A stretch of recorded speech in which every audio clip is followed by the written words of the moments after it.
Hey guys, it's Miranda Namies, and I'm here today to talk about the 5 steps to starting a profitable online business. Yeah, let's dive in. Okay, so um, if this is specifically for people who are like just getting started out in their businesses and um, are trying to figure out like what's going on and they're trying to start their business. So if that is you, then I'm excited to hopefully help you. So this is geared towards somebody who's more like newer. If you are more intermediate, you probably will find these tips to be a little too easy or simple, so you can totally just not watch this. I do have quite a few resources out there for people who are more in that intermediate stage. So yeah, okay. So if you are just getting started out in online business, you've probably already realized that there's like a ton of opportunities out there. So, I mean, honestly, if you're like passionate about something or you're skilled at something, you can kind of sell or do an online business in any area. I feel like the weirdest things have been invented or made profitable. There are a ton of different ways that you can do this for yourself and create a business. So if you're in that spot where you're like, hey, I have this awesome skill or this awesome idea, or like maybe you just want to work from home, like there are a lot of opportunities for that out there. So I want to kind of show you the 5 different steps that you can take to get from that spot where you're like considering starting an online business all the way to the spot where you're like actually starting to make money. So, I mean, obviously I can't do that in just a few minutes, but I'm going to show you the overall steps. And then if you really want to like dive deep and get super clear on these 5 steps and like know exactly what you're doing with starting your online business, I would really encourage you to check out my Build Your Biz Bootcamp, which is super comprehensive and in-depth. You can find it at buildyourbizbootcamp.com. Okay, enough of my promo. Um, so, like I said, there are a ton of different opportunities out there, and it's pretty normal to feel like you're not totally sure of what path you want to go down. There's so many options, so it can be like a little bit overwhelming, or you may feel like you're being pulled in different directions, like you're not totally sure of which way you want your business to go. And this is totally normal. This is what being an entrepreneur is all about. It is very normal for you to be experiencing those feelings. Don't worry, every single person in business evolves over time. It's very fluid, and evolution and change just happens as a part of business. The crucial part here is that you've decided, like, I want to try to do an online business, work from home. And yeah, so now you want to know actually how to do that step by step. So the important part about learning, I mean, anybody can learn how to start an online business, let's be real, but not everybody can make a business profitable. And that's really the goal here, right? Is to create a business that's not only like really exciting and making you happy and feel fulfilled, but also making you money. That's like the crucial piece of the puzzle here. So you'd probably be surprised about how many businesses I come across that simply aren't profitable. They're not making any money at all, or they're making so little money that it's not even covering their expenses. And I mean, this is so sad, but 50% of businesses fail within their first 5 years. The first time I heard that, I was like, I got a little nervous, but I don't want to scare you. I truly believe that this failure is totally avoidable. When I come across a business that is failing or not doing as well as it could be doing, I feel like I can always see the clear reason why this is happening. If you've read my blog post, The 3 Things That You Need to Be a Successful Entrepreneur, I kind of go over the 3 things that you need. And I feel like when I do see a business that is failing or isn't doing as well as it should be doing, it's because it's lacking one of those 3 things. So you should definitely go check that post out. All right. So one of the most important kind of pre-steps to starting an online business is being prepared. So we're not hiding ourselves from the fact that, yes, 50% of businesses do fail. A lot of businesses fail. But we're not going to end up as a statistic, right? Or if we do, we're going to end up on the other side of that 50%. So we just need to be prepared and know that failure happens to some people, but it is not going to happen to you, right? Okay, so step number 1 is that you need to discover your area of expertise. So the list of things that you should do if you want to learn how to start an online business is like, it could be hundreds and hundreds of things long.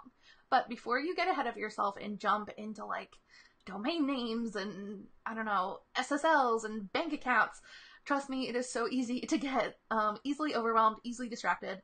We're going to step back and take a nice deep breath first and not get too overwhelmed by this whole process. So before you jump in and get too ahead of yourself, what are you even selling? I mean, yeah, that's the question, right? So maybe you already have somewhat of an idea. If so, that is so great. So if you already have, like, you know what you're going to sell, you're ready to jump in, just kind of, you know, hit fast forward or like skip along to the next step. But there are probably so many of you out there who, people who want to start online businesses that aren't actually sure about what they want to do. They just know, like, hey, I want to be a stay-at-home mom, I want to work from home, or like, I'm just not a good employee, or I hate my job, or, you know, you want to work from home and you want to start your own business, but you're not totally sure like what that looks like yet. Trust me, I was there. I know what that feels like. Let's deal with it.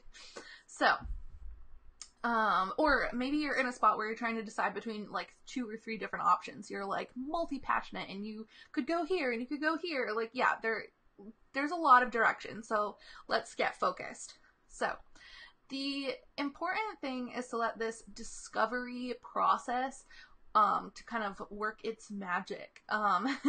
So spend time in this step. If you're not sure yet, like really kind of feel it out before you make a decision. So I first want to say that you totally have permission to change and grow over time in your business. But that being said, it's easier if you start off with somewhat of a concrete plan, but just make a plan for like the first 90 days or so to get you started. So much happens, so much changes in those first 90 days. You will learn so much, things will be different, you'll have different feelings. So don't start thinking like a year or 5 years ahead. That's just like way too far in advance. Come up with a plan for the first couple of months and then see how it goes.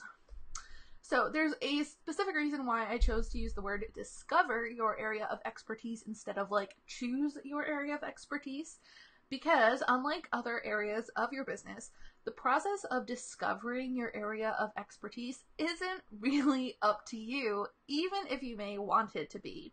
Your natural talents are so strong, and although you may be good at a lot of things, there's probably 1 or 2 things that you are just like awesome at. You're the best at those things. So it's really important at this point in the process to listen to yourself and try to draw out those talents. Running a business is hard, and the reason why it's important to focus on those things that you're super good at, that you're super passionate about, is because if you don't have that passion and that love for what you do, it's going to be so hard to run your business. So just as an example, just because you love food or you love to eat food doesn't mean that you should open up a restaurant. What happens if you get sick of the food? What happens if you start to be like, oh, Italian food again?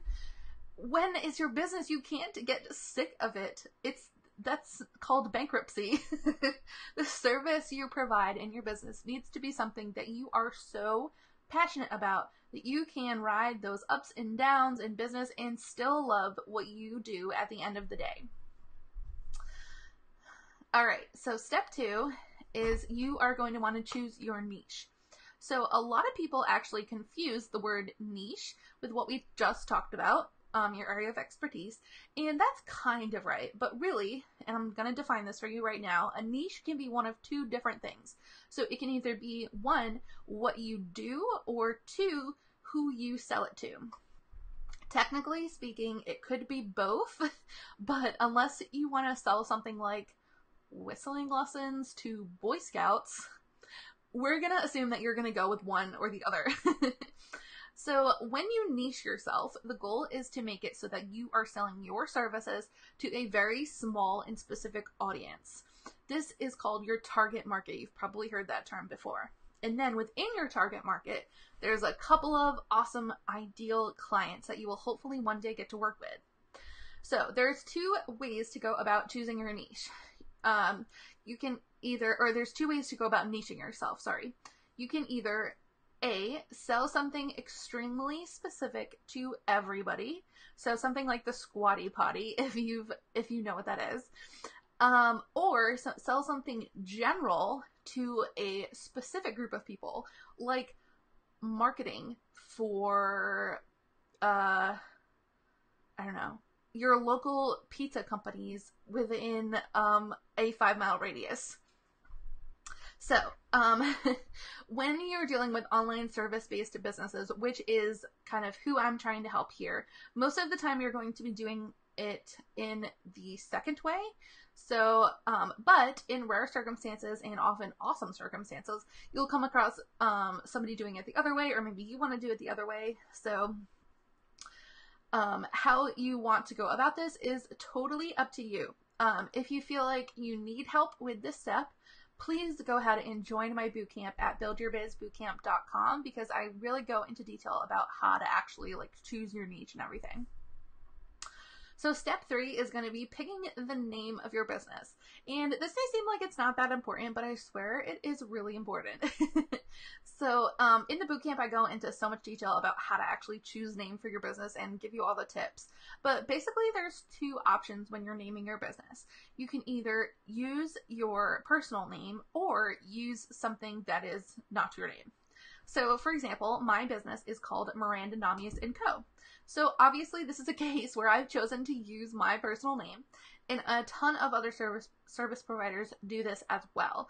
But there are also a ton of people that choose not to use their name. So some examples of this would be Freelance to Freedom Project, Coded Creative. There's tons of examples of this out there. So one key to remember here is that if you're going to go with your name, or if regardless, if you're going to go with something that's not your name, whatever you do want to name your business needs to be available as a domain name, ideally at a .com domain name, and also as your handles on all of the social media profiles. So just really keep that in mind, because it's super important, especially if you eventually may want to trademark something. It's just really important. So step 4 is set up your website. So some people would argue that you don't need a website to run a successful business. There are a lot of people out there who give that advice. And while that is technically true, you can make money without a website. I don't think that is necessarily the best way to do it, and you will make a lot more money a lot sooner if you do have a website. So I definitely think that you should consider it.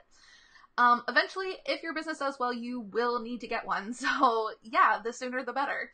The payoff of having a website, being able to build traffic from social media and search engines, and actually convert people, and not just be talking on social media with no end result of what you want them to do, is a long game.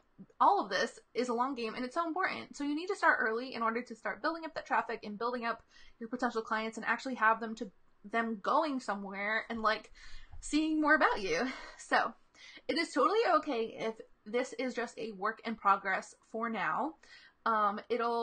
Everybody's website improves and changes over time, so it's totally okay if it's just one page online. That's fine. You just should have something, I think. So starting an online business is all about setting yourself up for success. Having a website is a big part of that. But it's also about what kind of website you have. Websites can be built in so many different ways using so many different tools, and pretty much everybody is oh, you should build it this way, or oh, you should build it using that. Personally, I prefer WordPress with a customizable theme and a page builder and a lead generation tool. That combination is really awesome, and I think personally it's the best, but there are a ton of different options out there. So if you want to kind of learn how to build a website on multiple different sites, or you want to look at the pros and cons, join the bootcamp. We go over this. All right, step number 5, the last and final step, is to join social media. So it's really tempting to bite off more than you can chew when it comes to social media and your brand new business. But you are going to regret it if you sign up for like 20 platforms and you have to update all of them every single day. It's just going to be, you're going to be in way too much over your head very quickly. So, and then it's going to take like dozens of hours every month to keep up with all of this. So, no, that's crazy. You're going to want to do yourself a big favor and start yourself out with like 1 to 3 platforms at first. Personally, I really like Facebook and Instagram. If you have a blog, Pinterest is amazing. So while I do want you to choose 1 to 3 platforms to focus on, I also still want you to go out and secure your business's name on every single platform you can think of.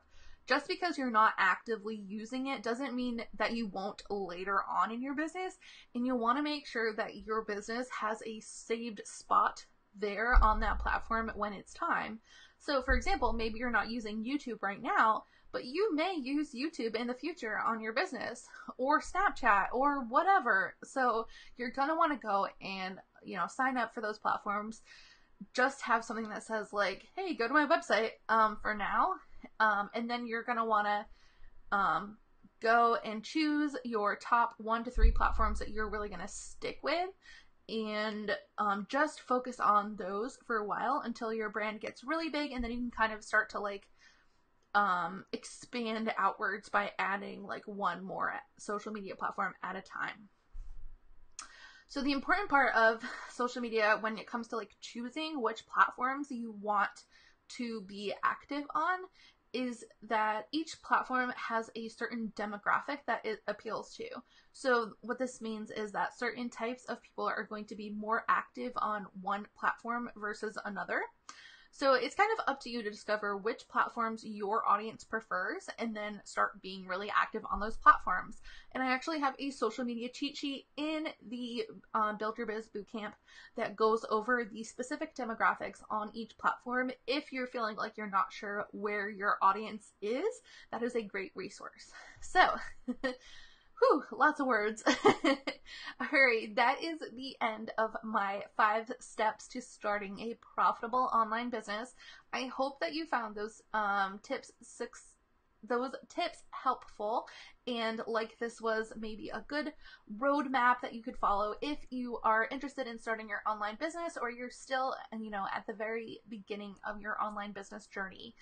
And if you do want more help, I have the free Build Your Business Bootcamp that you can join at buildyourbizbootcamp.com. It is free, and it is one of the best resources I've ever put out. It is very comprehensive, so I would absolutely love for you to sign up for that, and I hope to see you in the bootcamp.